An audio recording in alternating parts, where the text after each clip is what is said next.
Bismillahirrahmanirrahim. Assalamualaikum warahmatullahi wabarakatuh. Salam sejahtera untuk kita semua. Pagi ini kita akan belajar bahasa Indonesia. Tema seni bermain drama. Macam-macam tokoh dalam drama berdasarkan sifatnya dibagi menjadi 3. Ada protagonis, artinya tokoh baik.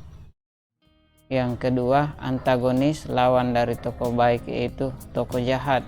Sedangkan tritagonis artinya ada di tengah-tengah dalam tokoh protagonis dan antagonis. Yang tritagonis ini kadang-kadang baik dan kadang-kadang juga jahat. Kemudian berdasarkan perannya, tokoh sentral. Tokoh sentral ini adalah tokoh utama yang berpengaruh besar dalam menentukan cerita itu dan menentukan nasib suatu tokoh, menentukan nasib semua tokoh dalam cerita tersebut. Sedangkan tokoh utama adalah pelaku, dan pelaku utama ini selalu muncul di mana-mana. Kemudian pembantu atau tokoh figura ini, tokoh pembantu ini kadang-kadang dia muncul yang ada kaitannya dengan tokoh utama ya, atau tokoh sentral. Kemudian kebahasaan drama atau selanjutnya menggunakan kata ganti orang.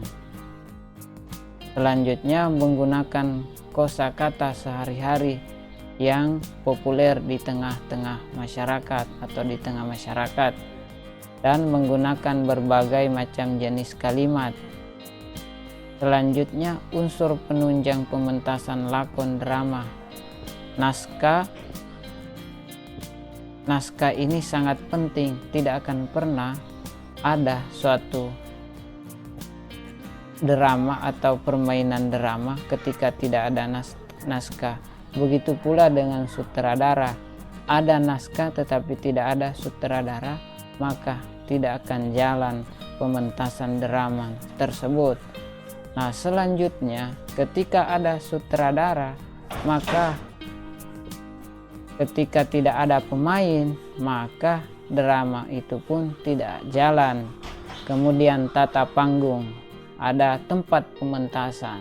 Tata panggung yang bagaimana sesuai dengan cerita atau tema cerita tersebut.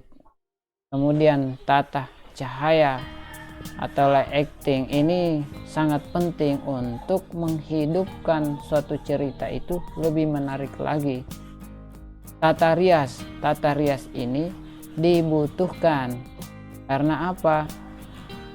Untuk menjelaskan bagaimana wajah-wajah itu sebenarnya. Kalau misalnya dia penggambarannya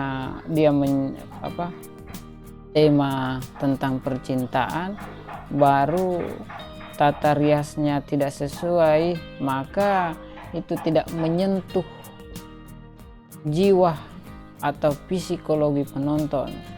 Kemudian tata busana. Nah, tata busana ini pun sangat penting. Kenapa? Ketika misalnya kita memerankan seorang gadis, lantas kita berpakaian perempuan dewasa ataupun berpakaian lain lah misalkan, maka itu tidak nyambung dengan cerita. Terlihat kontras dan tidak menarik. Kemudian tata suara. Tata suara ini sangat penting. Kenapa? Kalau tidak ada tata suara, maka seluruh roh pementasan itu tidak ada. Nah, ada gambar tetapi tidak ada suara. Nah, sama artinya dengan televisi rusak atau apalah misalkan ya. Kemudian penonton. Dan penonton ini pendukung tetapi lebih penting. Kenapa? Penting juga ya, karena bisa saja pengaruh banyak penonton, gairah dari pementasan drama itu bagus atau lebih menarik lagi atau lebih antusias lagi pemain-pemainnya. Selanjutnya, pemahaman peran. pemahaman sebelum tampil, pemahaman terhadap keseluruhan isi naskah melalui dialog antar tokoh dan petunjuk lakuan, pemahaman terhadap setiap dialog yang diucapkan dan lawan dialog yang diperankan tokoh lain. Ini sangat penting. Kemudian pemahaman dan penghayatan terhadap tokoh yang diperankan benar-benar dipahami. Ketika kita memerankan suatu tokoh dalam drama, maka kita harus keluar dari diri kita yang sebenarnya.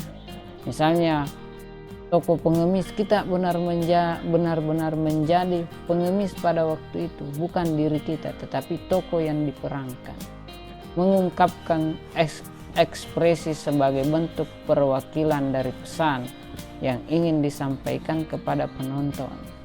Jadi ekspresi-ekspresi ini menentukan alur atau jiwa-jiwa dari apa yang dipentaskan.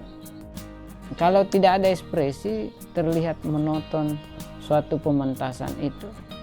Selanjutnya, menyampaikan dialog jelas sehingga penonton dapat menangkap maksud yang disampaikan. Kemampuan meliputi artikulasi, intonasi, dan volume suara. Nah, artikulasi ini pengucapan kita apakah jelas? Nah, kalau misalnya tidak jelas, maka penonton bertanya-tanya apa yang disampaikan pemeran dalam drama tersebut. Kemudian intonasinya, intonasi itu adalah ayunan suara atau nada suara kita untuk menggugah para pendengar supaya menarik untuk ditonton dari pementasan drama tersebut. Dan selanjutnya volume suara. Volume suara ini harus jelas, harus keras. Kenapa? Karena kalau suara kecil kemudian penonton berisik atau dan sebagainya, maka walaupun menarik pementasan drama itu, ketika tidak ada suara, maka jelas sangat mempengaruhi daripada keutuhan dari drama tersebut atau pementasan drama tersebut. Pemahaman teknik panggung. Pemahaman teknik panggung ini, kalau misalnya kita kecelakaan dalam panggung, dengan kata lain ada sesuatu yang harus diperankan seperti itu, tapi tiba-tiba kecelakaan panggung, bagaimana kita berimprovisasi, bagaimana kita mengambil peran itu dengan seolah-olah tidak salah, atau istilah saya tadi berimprovisasi, mengakali sehingga terlihat menarik dan seolah-olah tidak terjadi apa-apa. Selanjutnya, persiapan sebelum tampil. Pertama, pemeran drama harus mempersiapkan mental dan fisik. Jadi mental dan fisik ini harus dilatih. Dengan kata lain misalnya berlatih vokal, berlatih gestur, dan sebagainya untuk mendukung nanti ketika tampil tidak ada lagi persoalan nervous, sudah dianggap selesai. Selanjutnya, pemeran drama harus berlatih, misalnya berlatih dasar teknik bermain drama. Nah, ini yang perlu dilatih, dasar-dasarnya. Selanjutnya, pemeran drama harus menghafal penokohan pemain yang akan diperankan. Penokohan sifat-sifatnya pemain itu seperti apa dalam naskah drama tersebut. Selanjutnya, pemeran drama harus berlatih bermain peran. Nah, misalnya latihan percakapan dengan pembaca naskah dan latihan penguasaan panggung. Nah, penguasaan panggung harus dikuasai dan naskah itu harus dihafal supaya ketika nanti tampil akan bagus dan benar-benar profesional atau terlihat terlihat benar-benar sesuai dengan pementasan yang diharapkan. Selanjutnya, aspek penting dalam bermain drama. Pertama, kesadaran indera. Indera kita ini ketika misalkan memerankan tokoh tentang misalnya mengisahkan tentang kemiskinan, tetapi mata kita jelalatan, ini penonton bisa-bisa salah tafsir, kok jelalatan, jangan sampai ini bukan pengemis tetapi pencuri. Selanjutnya, improvisasi. Improvisasi ini sangat penting. Apabila terjadi kecelakaan panggung yang itu tadi saya sudah terangkan, maka kita harus berimprovisasi yang seolah-olah tidak terjadi apa-apa. Dan atur, ini pernapasan. Pernapasan harus diatur. Sangat penting. Ada ucapan-ucapan yang apabila ucapan itu tersendak di tengah jalan dalam pengucapannya, maka kelihatan atau terlihat jelek dilihat oleh penonton yang menyaksikan pementasan drama kita. Selanjutnya, suara dan cakapan. Suara dan cakapan ini harus benar-benar besar yang sesuai dengan intonasi atau artikulasi, ayunan nada.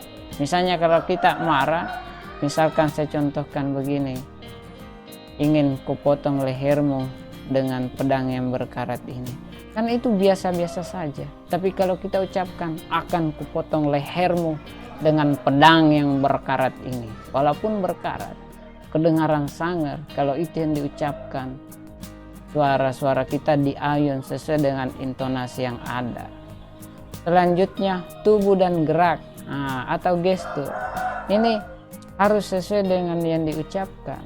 Naskah-naskah yang diucapkan harus sesuai dengan gestur. Kalau kita misalnya marah, ya itu tadi, akan kupotong lehermu dengan pedang yang berkarat. Nah, walaupun pedang yang berkarat, tetapi ayunan kata-kata itu senada dengan tubuh, maka itu sangat menarik. Itu saja seni bermain drama, mudah-mudahan bermanfaat, dan saya akhiri. Assalamualaikum warahmatullahi wabarakatuh.